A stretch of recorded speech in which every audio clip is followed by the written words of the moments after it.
Ricardo Ravelo, pues ahora sí que pasa el tiempo, pasan los procesos, diligencias, exhortaciones, órdenes, lo que queramos y gustemos, pero eh, el caso de Javier Duarte de Ochoa, exgobernador de Veracruz, parece transitar, pues al menos sin todas las implicaciones negativas que se suponían al principio, parece caminar ahí procesalmente sin grandes sobresaltos. Y ahora está el caso de Karime Macías, su ex esposa, de quien se dice que se le han congelado sus cuentas bancarias y está pendiente el proceso de extradición. Karime Macías, aquella mujer que escribía merezco abundancia, merezco abundancia. ¿Cómo ves el tema, Ricardo? Híjole, es toda una, ¿qué te diré? Es una larga película la de la pareja Duarte Macías, pues desde que fue gobernador se caracterizó este personaje por el dispendio, fue la tapadera de Fidel Herrera en un sexenio pues muy polémico, donde el narcotráfico se empoderó en el estado de Veracruz, particularmente el cártel de los Zetas, y bueno, tantas situaciones que se dieron en esos dos gobiernos, pero particularmente el de Duarte llama mucho la atención. Eh, Javier Duarte, pues ha corrido hasta con cierta suerte, ¿no? Porque le hicieron el favor en la administración pasada de cambiarle un delito que le debieron imputar delincuencia organizada y le imputaron asociación delictuosa, un delito menor por el que finalmente ya en total fue sentenciado a 9 años, cuando merecía una pena, según algunos analistas, de por lo menos 25 años. Ya lleva compurgados 3, seguramente en un año o un poco más puede estar libre Javier Duarte. El caso de su esposa es otro escándalo, ¿no? Porque se dijo, digo, los testigos que han declarado en este caso han dicho cómo movían el dinero en el gobierno de Veracruz, cuando llegaban las participaciones federales y todos los apoyos que les corresponden a los estados, la orden era acumular todo el dinero, miles y miles de millones, en una sola cuenta. Y de ahí traspasaban dinero a sus cuentas personales, compraban propiedades, en Europa, en Estados Unidos. Yo calculo que, digamos, de todo este recuento y danza de casas, y debe tener unas 50 propiedades, Javier Duarte. Una locura realmente tremenda. Hay una casa, por ejemplo, en Córdoba, Veracruz, conocida como el Faunito. Esa casa perteneció hace muchos años a unos industriales azucareros, la familia García Mora, García Loera, que eran dueños del ingenio San Cristóbal.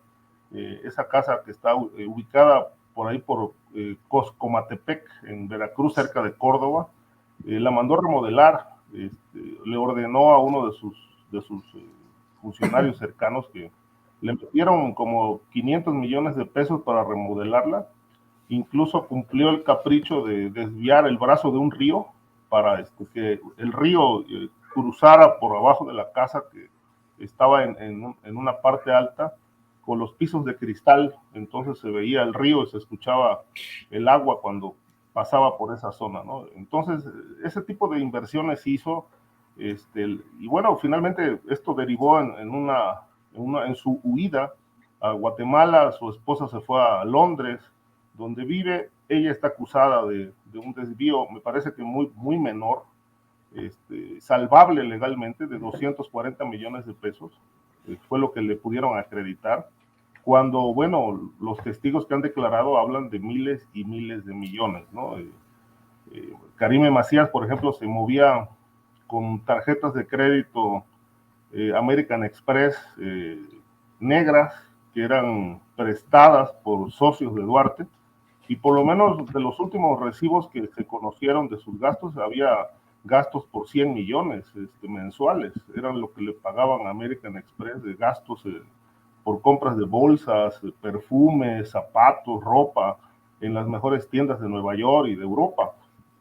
Eso gastaba, más o menos era el promedio que traía mensual.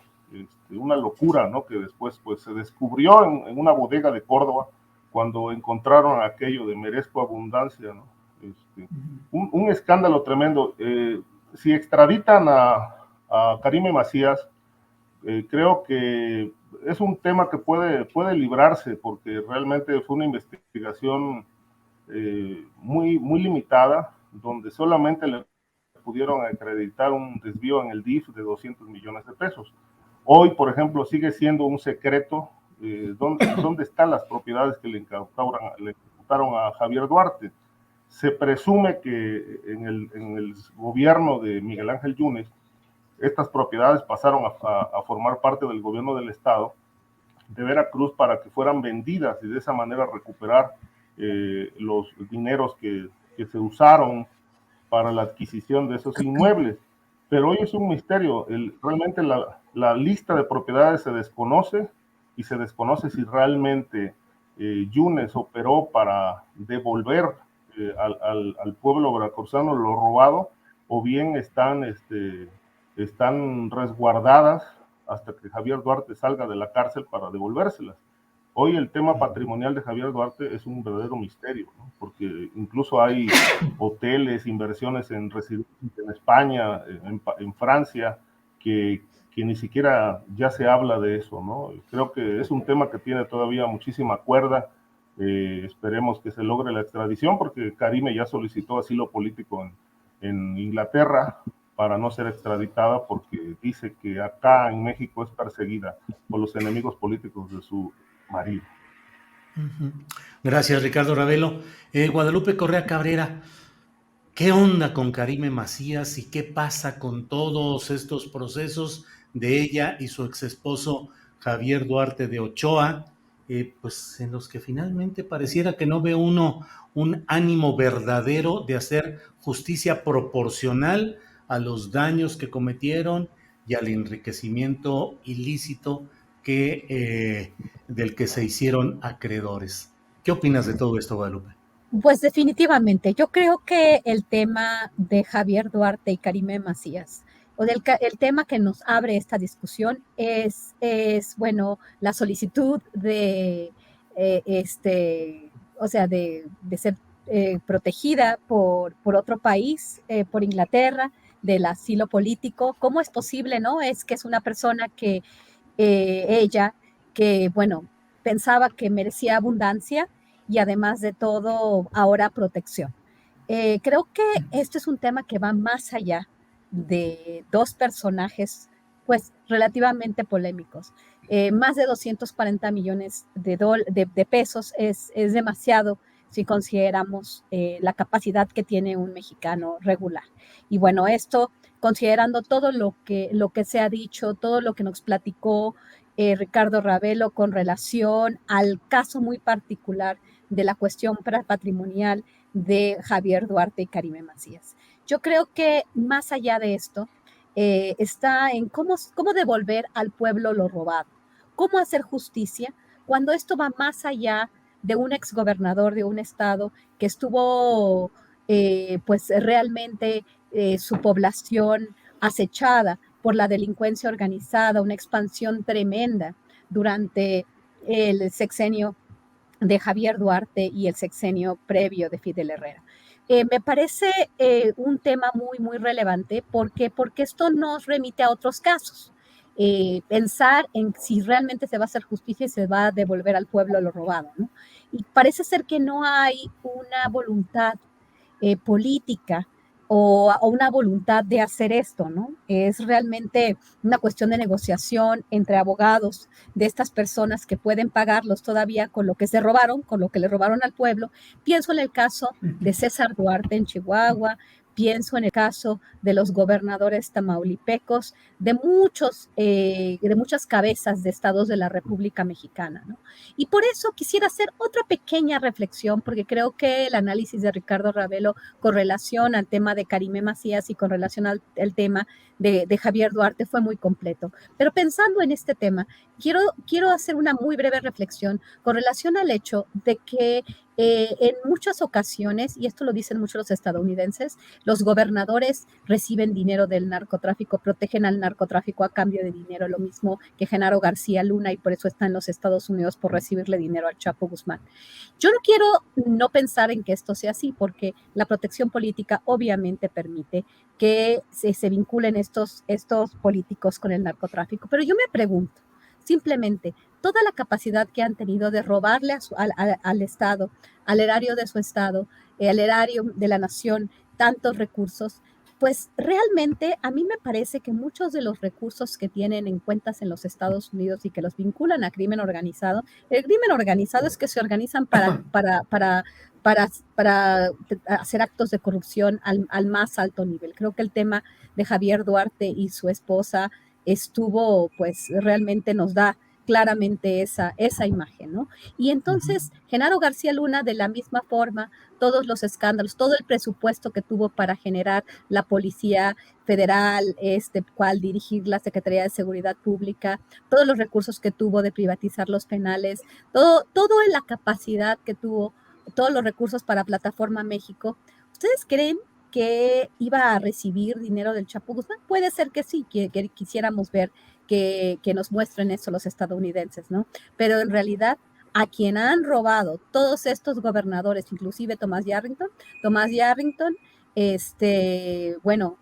recuperando un fragmento de un libro de Ricardo Ravelo, Ociel, que escribió ya hace varios años, creo que 13 años antes, el año 2009, si no mal recuerdo, 2009, es la versión que yo tengo. Thomas Yarrington se declara culpable de lavado de dinero, de corrupción, pero se desestiman los cargos por tráfico de drogas. ¿Para qué van a necesitar que les dé un narco dinero como el imaginario?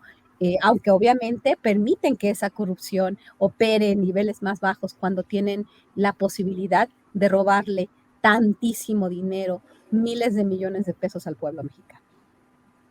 Bien, Guadalupe, gracias. Sobre este tema, Víctor Ronquillo, ¿qué opinas? Karime Macías, Javier Duarte y en general, pues la impunidad de muchos de estos saqueadores institucionales. Sí, yo creo que lo acabas de dar en el blanco y con una, digamos, es un dardo tirado justamente al centro y has dado en el blanco, ¿no?